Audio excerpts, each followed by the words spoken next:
Hey everybody, so I wanted to kind of do something different in my video this week, and I wanted to be able to give you guys some real value, no matter what level of production you're with or what company you're with or any of those things, because this is something that I think is really, really important, especially as we are getting ready to go into a tiny shift in the market. And so today I want to talk about farming a neighborhood and dominating that neighborhood. I took a really, really good class in Austin, Texas a few weeks ago, and they gave us a ton of good information. It was all about farming, and so a lot of the things that I took away with I want to share with you today, but we're going to do that by doing like a quick little interview with someone who I think is like the epitome of dominating his neighborhood, and that is Scotty Floro. So we're going to do a little quick interview with Scotty Floro today, and he's so excited about it, by the way.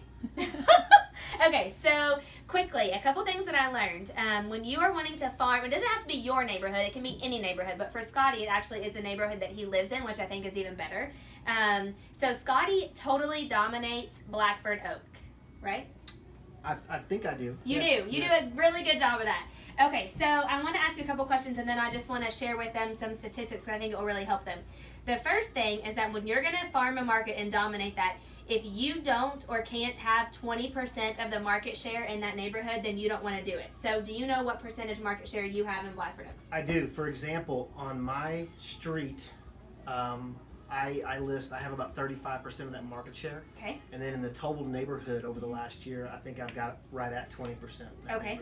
So how long when did you start marketing to that neighborhood? So when I came over here, it's been a little over a year and a half ago, about a year and 9 months. I kind of figured out where I wanted to go, and I kind of got tired of seeing other people's real estate signs. When you drive by their house every day? Exactly. So I said, okay, let's circle prospect. Let's pick out the streets that I want to try to go with. And then I just did a huge postcard campaign. And you're right, Dana, the consistency, every month, they got something with my face and my name and some type of information on there. Yeah, so the biggest thing about farming a specific neighborhood is you have to build your reputation there first, and then you have to be very, very consistent. And there are 7 steps to building your reputation, but the first one is to become the expert. And the first listing needs to be sold in days or weeks, not months. Do you feel like you just kind of started farming them and then you got the listings and then you built your reputation after that? So exactly. So I got one listing and I sold it in one day, and then the neighbor called, and the next thing you know, it was just a huge domino effect. Okay, so the next thing that it says is to host events and kind of do a whole marketing campaign for that neighborhood.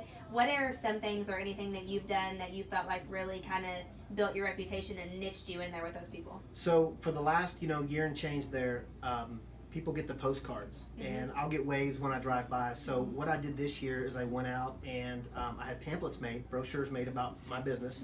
So I went door to door and I passed out mums to everybody. That was my next thing, door to door to door, by the way. In the whole neighborhood. So mums like the flowers? Yeah, mums like the flowers. So all I was trying to do is get that hey, this is really me. This is the sign and the face, and I want to shake your hand, and hey, I am your neighbor.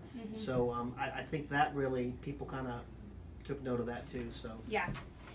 So how many times are you touching them a month right now? The neighborhood gets touched every month with a postcard. One time a month? One time a month. And then do you have like your street that you touch more than that?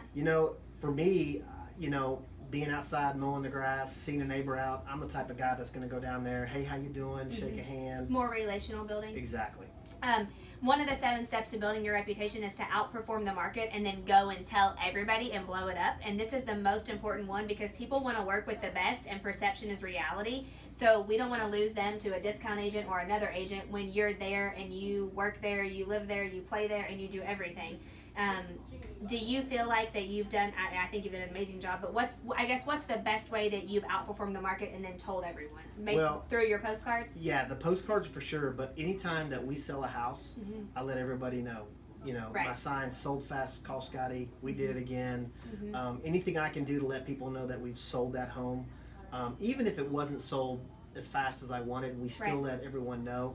And people, will come up the street walking their dog or stroller with the baby, and they'll be like, hey, you're Scotty Floro. I'm like, yeah, we want you to come sell our house. And it's just, I never really have to leave home to One work. of the things that I saw in here that I just saw that you said in the very beginning and that I learned in this class was in farming you have to be 100% consistent and you have to commit to 12 to 18 months if you're going to do it, not just 3 months, because it doesn't happen overnight. And you said that you started it about 1.5 years ago. Yeah. When did you start to kind of see and reap the rewards? It took probably, I'd say within 3 months, I had my first listing. Okay. And then from there, it just went crazy. But realistically, it's been about 12 months to get you to 35% market share. Most definitely. Okay. Most definitely. Cool.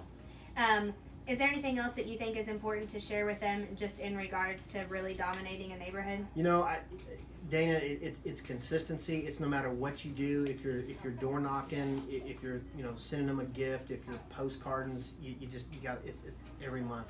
Yeah, you have being to continue consistent. to do it. Correct. Yeah. Well, I hope that helps you guys, and I just wanted to give you just a quick little tidbit of information on that, and I hope you guys have a fantastic week, and thank you for reading my newsletters and watching these videos, because this is my passion, and I love that I get to share it with everybody else. So, see you guys next time. Bye.